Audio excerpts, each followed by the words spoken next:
माननीय सतेज उपमंडळी पाटील ते करायचं ते परफेक्ट करायचं ठरलं एकदा की ठरलं त्यात बदल नाही मग काय नाही किंमत बोलायला विजय कांबळे यांच्या काँग्रेस प्रवेशाचा कार्यक्रम या कार्यक्रमाला उपस्थित ज्यांनी या भागाचं समर्थपणे 5 वर्ष नेतृत्व केलं आणि सर्वसामान्यांचा कार्यकर्ता म्हणून काम केलं ते Ruturaj Patil, Madhukar Ramane, Rahul Mane, Dheeraj Patil, Indrajit Bondre, Raju Sable, Ambole sir, Ashish Patil, Bhimrao Desai sir, RT Patil काका, विलास बारड, अभिजित देटे, मला वाटते ऋतुराज पाटलांनी सगळी नावं घेतलेत, फक्त अनुमोदन म्हणायला हरकत नाही. नंदकुमार यशवंत शिंदे, लखन चव्हाण, नंदकुमार पिसे, प्रकाश भोपळे, सूर्यकांत, त्याचबरोबर सुमन गुरु, आमचे सरपंच श्रीमती जयश्री कांबळे, नीता पाटील, अलकाताई, केरबा जाधव, दिलीप टिपुगडे, युवराज तेली आणि कोण राहिले असतील ते सगळे आणि जमलेले या प्रभागातील सर्व नागरिक बंधू, माता भगिनी आणि तरुण मित्र. माझ्या पूर्वीच्या अनेक भाषणामध्ये सगळ्याच वक्त्यांनी या सगळ्यांचा उल्लेख केला. राजकारण आणि समाजकारणामध्ये अनेक गोष्टी घडत असतात आणि या गोष्टी घडत असताना ज्यावेळी आपण समाजकारण आणि राजकारण करतो त्यावेळी नवी माणसं जोडली जातात आणि जोडलेली माणसं पुढे घेऊन जाण्याची जबाबदारी नेता म्हणून आमच्या सगळ्यांची असते. गेले 20 वर्ष या राजकीय पटलावर माझ्यासारखा कार्यकर्ता काम करतो. अनेक चढ उतार आम्ही बघितलेले आहेत आणि या चढ उतारातून जर आपलं उद्दिष्ट स्वच्छ असेल, आपली भूमिका स्पष्ट असतील तर किती अडचणी आल्या तर माणूस यशस्वी होऊ शकतो. हा माझा वैयक्तिक अनुभव या ठिकाणी. आणि म्हणून आजचा कार्यक्रम घेत असताना शिवराज पाटील, विजयराव हे मला भेटले, आमच्याशी चर्चा केली, ज्याचा उल्लेख मधुकर रामानेनी केला की आता मी कुठं सत्तेत नाही आहे, मी कुठं सत्तेच्या पदावर त्या ठिकाणी नाही आहे. असं असताना देखील ज्यावेळी माणसं स्वतःहून आम्ही प्रवेश करणार आणि या मुख्य प्रवाहात येणार अशी भूमिका मांडतात त्यावेळी उद्दिष्ट निश्चित असतो. कारण की आज मी नेहमी सांगतो की आपण आपल्या आयुष्यामध्ये चांगल्या विचारानं, चांगल्या ध्येयानं गेलो तर निश्चितपणे सगळी कामं चांगल्या पद्धतीने होत असतात. आणि म्हणून आज शिवराजने देखील आपल्या भाषणामध्ये ज्याचा उल्लेख केला की कुठलाही स्वार्थ नाही, परंतु या भागाचा विकास झाला पाहिजे ही भूमिका त्यांनी मांडली. 2009 साली हा सगळा उपनगराचा मतदारसंघ ज्यावेळी दक्षिण म्हणून नव्यानं आला त्यावेळी प्रचंड दुरावस्था होती. ह्या रस्त्यावर सुद्धा उभारायला येत नव्हता अशी अवस्था या रस्त्याची त्या काळामध्ये होती. आणि या सगळ्या परिस्थितीमध्ये मूळ कोल्हापूर वाढलं नाही, त्याच्यापेक्षा जास्त उपनगर या परिसराची फुलेवाडीपर्यंतची ही सगळी प्रामुख्याने वाढत गेली. कारण की या सगळ्या उपनगरामध्ये सामान्य माणूस, मध्यमवर्गीय माणूस, राधानगरी असेल, इतर तालुक्यातला असेल, मुलांना शिक्षणासाठी कोल्हापूरमध्ये गाठलंय, एक घर कोल्हापूरमध्ये असलं पाहिजे या भूमिकेतून काही माणसं आली. काही माणसं मध्यमवर्गीय स्वतःचं घर असलं पाहिजे या भूमिकेतून इथं आली. अनेकांनी 10-10, 20-20 वर्षापूर्वी प्लॉट घेतले होते आणि ही उपनगरं हळूहळू डेव्हलप झाली. पहिल्या 5 वर्षामध्ये आंबोळे सर म्हणले तसं जेवढं आमच्या परीनं करता येईल तेवढी कामं करण्याचा प्रयत्न प्रामुख्याने त्या ठिकाणी झाला. 19ला ऋतुराज पाटील आल्यानंतर त्यांनी भरीव असं काम करण्याचा प्रामाणिक प्रयत्न या भागामध्ये त्या ठिकाणी केला. परंतु दक्षिणचा विस्तार आणि त्या सगळ्यामध्ये 2 वर्ष कोविडची या सगळ्या पार्श्वभूमीवर जेवढं ऋतुराज पाटलांना काम करता येईल तेवढं करण्याचा प्रयत्न त्यांनी प्रामाणिकपणे त्या ठिकाणी केला. परंतु 2024ला एक वेगळं वातावरण होतं. नेमकं काय घडलं कळलं नाही. लोकसभेला चांगलं वातावरण होतं, विधानसभेला त्या ठिकाणी वातावरण बदललं. लोक म्हणले लाडक्या बहिणींनी काहीतरी केलं. आम्हाला काय पटत नाही लाडक्या बहिणींनी काय केलं. हे सगळे घोटाळे जे काय निवडणुकीमध्ये घडले, मतदार यादीमध्ये फेरफार असू दे, मतदार यादीमध्ये डबल नावं असू देत किंवा वेगवेगळ्या पद्धतीने एक वेगळं वातावरण या विधानसभेच्या निवडणुकीमध्ये करण्यात आलं आणि त्याचा फटका निश्चितपणे आपल्याला बसला. परंतु आता गेले वर्षभर भाजपची सत्ता या राज्यामध्ये आहे. देवेंद्र फडणवीस मुख्यमंत्री आहेत, 2 उपमुख्यमंत्री आजूबाजूला आहेत, एक उजव्या बाजूला एक डाव्या बाजूला आहे. मुख्यमंत्री स्वतः तिथं आहेत. मुख्यमंत्र्यांचं लक्ष फक्त शक्तीपीठचा 86,000 कोटीचा रस्ता कधी करता येतो याच्यावर आहे. एका उपमुख्यमंत्र्यांचं लक्ष माझ्या पोरग्याला किती जमिनी मिळतील याच्याकडे आहे. दुसऱ्या उपमुख्यमंत्र्यांचं लक्ष मी शिवसेना कशी अजून फोडेल, मी अजून काय कमवेल याच्याकडे या ठिकाणी लक्ष आहे. आणि मग आम्ही जनता म्हणून विचार करतोय की ज्यांच्या हातामध्ये या राज्याची सूत्र गेलेले आहेत, ज्याने मुख्यमंत्री पदावर बसलेले आहेत, उपमुख्यमंत्री पदावर बसलेले आहेत, आज महाराष्ट्रातली 13 कोटी जनता वाट बघते की या तिघांचं लक्ष आमच्यावर कधी येणार, या तिघांचं लक्ष या महाराष्ट्राच्या जनतेवर कधी येणार, महाराष्ट्राच्या शेतकऱ्यावर कधी येणार, महाराष्ट्रातल्या मध्यमवर्गीयावर कधी येणार, या बेरोजगार तरुणांच्याकडे या तिघांचं लक्ष कधी जाणार आणि या राज्यातली महागाई कधी कमी होणार याकडे या महाराष्ट्रातली 13 कोटी जनता वाट बघते गेले वर्षभर. परंतु गेल्या वर्षभरातला कारभार आपण या राज्यातल्या मुख्यमंत्री उपमुख्यमंत्र्यांचा बघितला तर मला वाटते आता यांच्या महाराष्ट्रामध्ये जेवढ्या तिजोऱ्या तयार होतात तेवढ्या आणल्या तरी यांचे पैसे या ठिकाणी बाजूला राहतात. म्हणजे सगळ्या तिजोऱ्या यांनी विकत घेतल्या महाराष्ट्रातल्या तरी त्यांना तिजोऱ्या कमी पडतील एवढा पैसा आता या सत्तेतल्या लोकांनी कमवायचं काम गेल्या वर्षभरामध्ये या ठिकाणी केलेलं आहे. आपण दररोज वर्तमानपत्र उचललं वाचलं तर दररोज एक नवी बातमी आपल्याला ऐकायला मिळते. परवा धुळे सारख्या जिल्ह्यामध्ये एका कॉन्ट्रॅक्टरनं 10-12 आमदारांना डिपेंडर गाड्या भेट दिली. सत्तेतल्या 10-12 आमदारांना भाजप शिवसेना राष्ट्रवादीच्या आमदारांना डिपेंडर गाड्या दिल्या अशी आम्ही चर्चा ऐकली.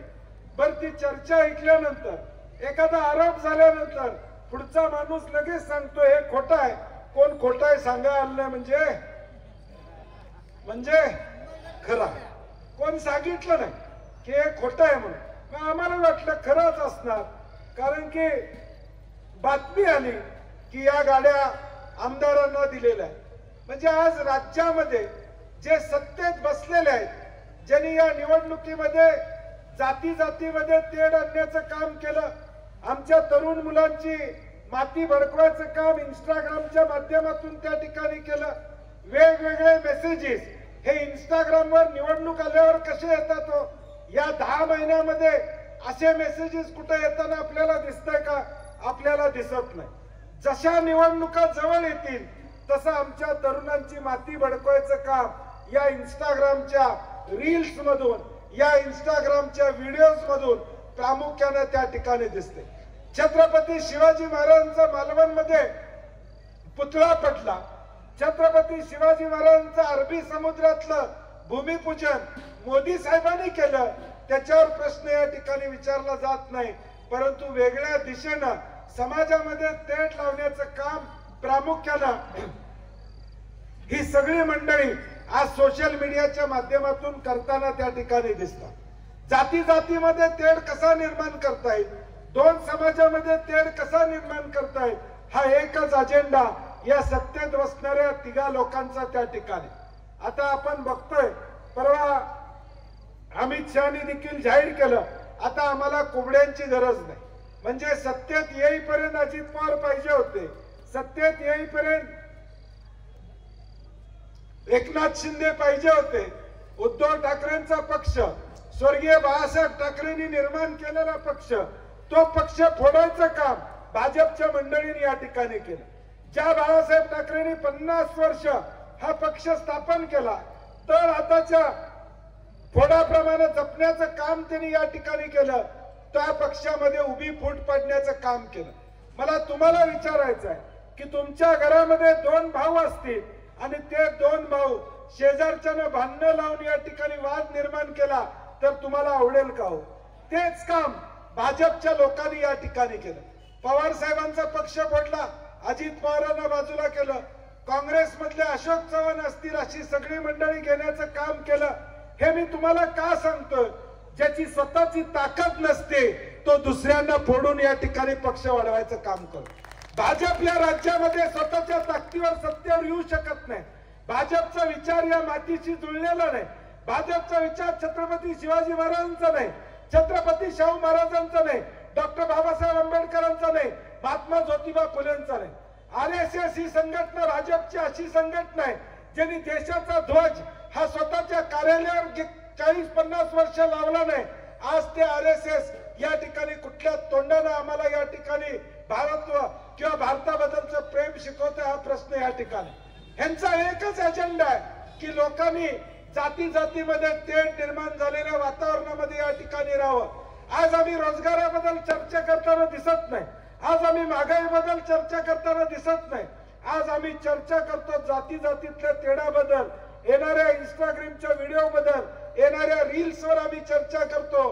परंतु या वर्षभरामध्ये देवेंद्र फडणवीसांनी 1 लाख लोक या महाराष्ट्रामध्ये सरकारी जागा रिक्त आहेत त्या भरतीचा विचार देवेंद्र फडणवीसांनी या ठिकाणी केलेला आहे.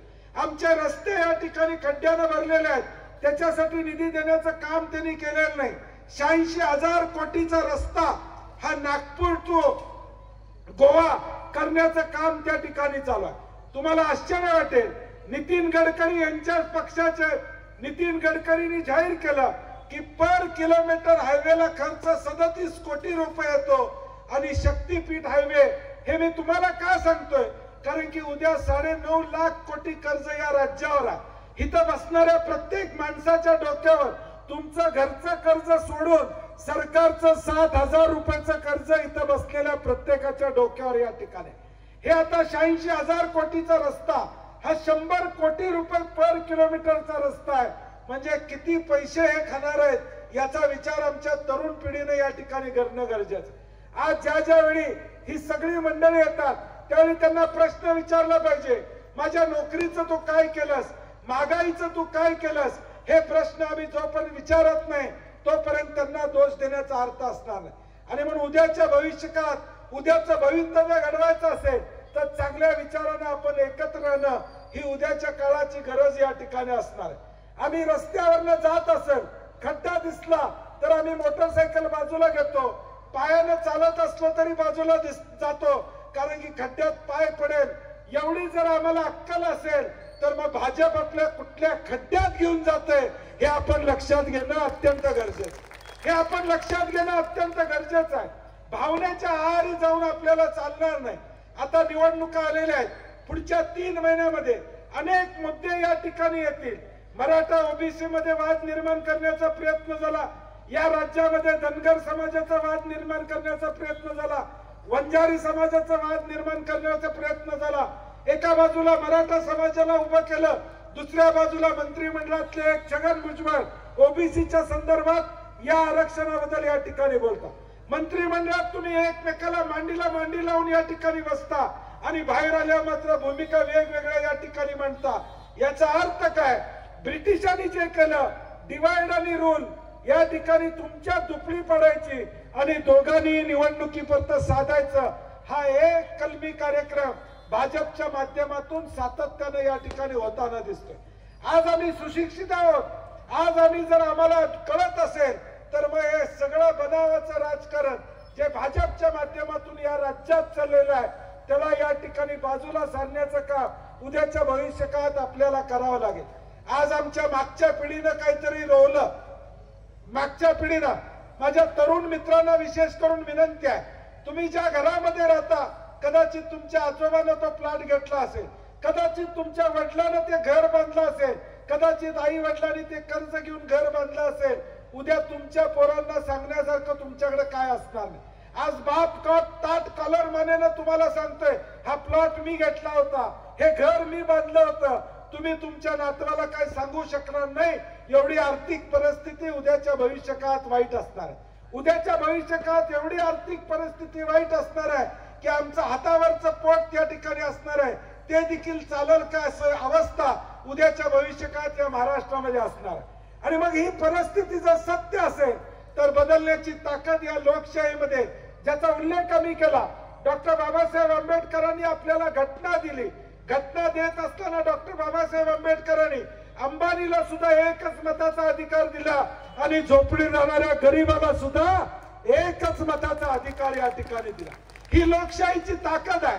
ही लोकशाहीची ताकद आम्ही दर 5 वर्षांना वापरतो. आज बटन दाबलं आणि बाहेर आलो, चुकलं म्हणलं थांबायला लागते पुढची 5 वर्ष. माझी विशेष करून तरुण मुलांना त्या ठिकाणी विनंती असतात. जुन्यांनी 7 पावसाळे बघितलेले आहेत, त्यांना माहित आहे की काँग्रेसनं नेमकं काय केलेलं आहे. आज IIT मध्ये पास झालेला इंजिनियर काँग्रेसनं काय केलं म्हणतो, मी त्याला म्हणतो IIT मधून जिथं पास झालास ती IIT काँग्रेसनं त्या ठिकाणी आणली. जे IIM या देशामध्ये ते काँग्रेसनं या ठिकाणी आणले. जी लोकशाही जिवंत आहे ती काँग्रेसमुळे या ठिकाणी आली. आज टीव्हीवरच्या चॅनेलवरचं एक चॅनेल सांगा जे सरकारच्या विरोधात या ठिकाणी बोलते का. आणि 2014 पूर्वीचे युट्यूबवर जाऊन प्रत्येक चॅनेलवर बघा, मग मनमोहन सिंग असतील किंवा देशातलं काँग्रेसचं सरकार असेल त्यांच्या विरुद्ध चुकत असेल तर बोलण्याचं धाडस त्यावेळी माध्यम या ठिकाणी दाखवत होती. आज सोशल मीडियावर देखील निर्बंध आणण्याचा कायदा या देशामध्ये आलेला आहे. त्याची अंमलबजावणी ती करत नाहीत, कारण की आज जेनझी जी पिढी आपली आहे ही उद्या रस्त्यावरील या भीतीपुढे ते या ठिकाणी करत नाहीत. आज देखील सोशल मीडियावर निर्बंध आणणारा कायदा या ठिकाणी अल्गोरिदम्स तयार केलेले आहेत. उद्या तुम्ही जर काँग्रेसचा या ठिकाणी इंस्टाग्रामवर व्हिडिओ टाकायला लागला तर त्याचा रीच या ठिकाणी होताना आपल्याला दिसणार नाही. ही एका प्रकारची दडपशाही या देशामध्ये. एकदा काँग्रेसला अडकवून टाकलं की तुम्हाला अडकवायला भाजप या ठिकाणी वेळ लावणार नाही. एकदा विरोधी पक्ष या देशातला काँग्रेस संपवण्याचा प्रयत्न या मंडळींचा चाललाय. विरोधी पक्ष नसेल, आवाज पुढच्या बाजूला नसेल तर बेबंदशाही या देशामध्ये निर्माण होणार आहे. आणि म्हणून माझी या निवडणुकीमध्ये, ठीक आहे निवडणुकीचं रणांगण आहे, उमेदवार आम्ही निश्चितपणे चांगल्या पद्धतीने देऊ. आमचा जाहीरनामा चांगल्या पद्धतीने असणार आहे. मी जाहीर केलेला आहे काँग्रेस पक्षाच्या वतीनं वॉर्ड वाईज जाहीरनामा आम्ही त्या ठिकाणी करणार आहोत. हे 5 नगरसेवक जे निवडून येतील ते पुढच्या 5 वर्षामध्ये काय करतील हे आम्ही लेखी तुम्हाला मतदानाच्या आधी देणार आहोत.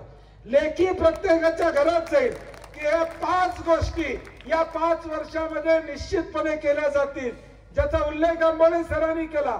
आम्ही सूर्य आणि चंद्र देतो म्हणून सांगणार नाही, परंतु जे शाश्वत आहे, या भागाच्या विकासाला जी गती देता येईल, या भागातले प्रश्न जे सोडवता येईल ते सोडवण्याचा आमचा प्रामाणिक प्रयत्न निश्चितपणे या ठिकाणी असणार.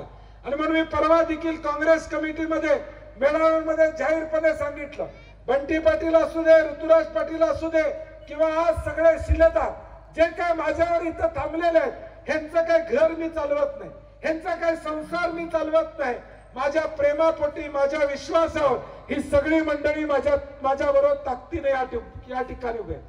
जी स्वार्थ बघत होते, सत्तेच्या स्वार्थापोटी काही मंडळी माझ्याजवळ आली होती, ती मंडळी आज बाजूला गेलेली आहेत. परंतु ठीक आहे, राजकारणामध्ये अनेकदा जसं आपण साखरेचा डबा ठेवतो, मुंगळे येतातच, तसे मुंगळे काढायला लागतात ज्यावेळी चहा करायचा असतो. आता येणाऱ्या निवडणुकीमध्ये हे मुंगळे सगळे बाजूला सारायचं काम आपण करावं ही माझी कळकळीची विनंती या ठिकाणी असणार. काय तोंडाने तुमच्या समोर येणार आहे तो 2024ला ऋतुराज पाटलांसाठी मत मागायचा प्रयत्न केला, मागितलीत का नाही मला माहित नाही. म्हणजे जबाबदारी घेतली ती माणसं, जी माणसं ऋतुराज पाटलांच्या गाडीत फिरत होती, आज ती माणसं उलट्या बाजूला या ठिकाणी जातात. त्याचा विचार तुम्ही या ठिकाणी करणं गरजेचं आहे. जी ऋतुराज पाटलाला फसवू शकतात ती तुम्हाला फसवायला मागे पुढे बघणार नाही, हे जनतेने या ठिकाणी लक्षात ठेवा। आता माप लक्ष्मी दर्शन प्रचंड प्रमाणात होणार आहे, उद्या आता जेवणावेळी प्रचंड होणार आहे। आजची ही सभा झाली की रात्री फोन यायला चालू होणार आहे, रात्री तुमच्या दारावर खटखटायला चालू होणार आहे, काय करू म्हणून विचारायला सुरुवात या ठिकाणी होणार आहे। परंतु आपण पण प्रामाणिक राहिलं पाहिजे। गद्दारांना गद्दारांची जागा दाखवायचं काम उद्याच्या भविष्यकाळात आपल्याला करावं लागेल। ज्यांनी फसवलेलं आहे त्यांना उद्या त्यांची जागा दाखवायचं काम आपल्याला करावं लागेल। काही मंडळी या वार्डामध्ये पैशाचा महापौर आणण्याचा प्रयत्न या ठिकाणी करतील। आता पालकमंत्री त्यांच्या बरोबर आहेत, आरोग्य खाते त्यांच्यावर आहे। आता त्याच्यावर मी नंतर बोलणार आहे, निवडणूक आल्यावर अजून वेळ आहे, माझी बॅटिंग अजून सुरू व्हायच्या, हलगी आता कुठे तापायला लागलेल्या, जशी निवडणूक लागेल तशी हलगी वाजणार आहे। त्यावेळी निश्चितपणे हे सगळ्यांचा समाचार उद्याच्या भविष्यकाळात आपण निश्चितपणे घेऊया की कशा पद्धतीनं भ्रष्टाचाराचा पैसा, आरोग्य खात्यातल्या भ्रष्टाचाराचा पैसा या वार्डामध्ये यायला लागलेला आहे। याचा सगळी कागद मी तुम्हाला उद्याच्या भविष्यकाळात देणार। आणि म्हणून आपण जातीवंत आहोत, आपण या ठिकाणी निष्ठावंत आहोत, हे या वार्डानं उद्याच्या भविष्यकाळात दाखवायचं काम करायचं। 5 नगरसेवक निवडून जाणार आहेत तुमच्या वार्डातून। उद्याच्या भविष्यकाळात जे 5 आम्ही निर्णय घेऊ, सगळ्यांना विश्वासात घेऊन मी निर्णय घेणार आहे, मी एकटा निर्णय घेणार नाही। इथल्या लोकांना विचारून, इथल्या लोकांची चर्चा करून 5 उमेदवार आम्ही निश्चितपणे चांगले देऊ। परंतु माझ्या भगिनींना मी तुम्हाला ग्वाही देतो, जी 5 माणसं मी देईन त्यांची गॅरंटी बंटी पाटील घेईल। काम नाही केलं तर माझ्या घरला या, काम नाही केलं तर माझ्या घरला या, मी त्यांचा कान धरायला समर्थ या ठिकाणी असणार आहे। परंतु उलट्या बाजूच्या लोकांचे कान तुम्ही धरू शकणार नाही, कारण की 5-5 हजार रुपये उद्याच्या भविष्यकाळात मतासाठी घरात येण्याची शक्यता नाकारता येत नाही। 5 आणि 10 हजार रुपये उद्या मतासाठी घरात येण्याची शक्यता नाकारता येत नाही। अशी माणसं पुढच्या बाजूला उभारलेली आहेत। उद्या विकास कामासाठी तुमच्याकडे गेला तर तुम्हाला हिशोब सांगितला जाईल, तुला 5,000 दिले, तू आमच्याकडे कामासाठी येऊ नकोस। तुम्हाला या ठिकाणी पैसे देणारा माणूस पाहिजे का काम करणारा माणूस पाहिजे? काम करणारा माणूस पाहिजे असेल तर काँग्रेस पक्षाबरोबर राहण्याचं काम उद्याच्या भविष्यकाळात आपल्याला त्या ठिकाणी करावं लागेल। ज्या पक्षानं सातत्यानं गरिबांचे अश्रू पुसण्याचं काम केलेलं आहे त्या पक्षाला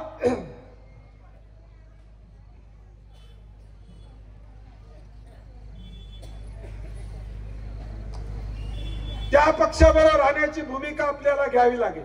आणि म्हणून शिवराज आणि विजय आणि त्यांच्या टीमचा मनापासून धन्यवाद या ठिकाणी देतो की ऋतुराज पाटील, आम्ही असो, इंद्रजित बोंद्रे असतील, धीरज असतील, या सगळ्यांच्यावर विश्वास ठेवून या दोघांनी जाहीरपणे आज काँग्रेस पक्षामध्ये प्रवेश या ठिकाणी केलेला आहे। गेले अनेक वर्ष काँग्रेस पक्ष चालू आहे, काही वेळा वर खाली या ठिकाणी होत असतं, परंतु शेवटी राजकारणामध्ये नवीन गोष्टी होत असतात। जुन्या गोष्टी, काही चुकीची लोक बाजूला गेले तरी चांगली लोक त्यामुळे जोडली जातात। मला वाटतंय हा मागचा भूतकाळ बाजूला ठेवून वर्तमान काळातल्या या लोकांना घेऊन ऋतुराज पाटील या भागाचं भविष्य ठरवायचं काम आपण निश्चितपणे करायला अशी मला खात्री आहे। म्हणून शिवराज आणि विजय या दोघांनी देखील आपल्या फाउंडेशनच्या माध्यमातून चांगलं काम लोकांच्या पर्यंत नेण्याचं काम केलेलं आहे। आता आपली जबाबदारी आहे, एका बाजूला धनशक्ती आहे आणि दुसऱ्या बाजूला गरिबाचं काम करणारी माणसं या स्टेजवर बसणार आहेत। निर्णय तुम्ही घ्यायचा आहे की धनशक्तीच्या बाजूने जायचं का गरिबाच्या अश्रू पुसणाऱ्याच्या बाजूने या ठिकाणी जायचं। ज्यावेळी आम्ही पैसे देऊन एखादी गोष्ट या ठिकाणी घेतो त्यावेळी घेणारा आणि देणारा देखील हिशोब मांडतो, हे आपण या ठिकाणी लक्षात ठेवा। पैशानं आपलं मत विकायचं काम या वार्डामध्ये होता कामा नये। पैशाच्या पिशव्या येतील, बॅगा येतील, पोती येतील, परंतु आमचं मत विकाऊ नये हे दाखवायचं काम येणाऱ्या निवडणुकीमध्ये इथल्या स्वाभिमानी जनतेने या ठिकाणी केलं पाहिजे। या भागातली सगळी जनता अनेक तालुक्यातले, राधानगरी मधले, भुदरगड मधले अनेक इतिहास या तालुक्याला असणारा हा प्रभाग या ठिकाणी आहे आणि म्हणून या इतिहासाला साजेस असं का या भागामध्ये उद्याच्या भविष्यकाळात आम्ही जे 5 माणसं निवडू ते निश्चितपणे करणार। हा शब्द मी या निमित्ताने देतो। शिवराज आणि विजय यांचं मनापासून स्वागत या ठिकाणी करतो आणि असंच चांगलं काम उद्याच्या भविष्यकाळात या दोघांच्या माध्यमातून या भागाच्या विकासासाठी होईल हा विश्वास या कार्यक्रमाच्या निमित्ताने देतो आणि माझे 2 शब्द संपवतो। जय हिंद, जय महाराष्ट्र।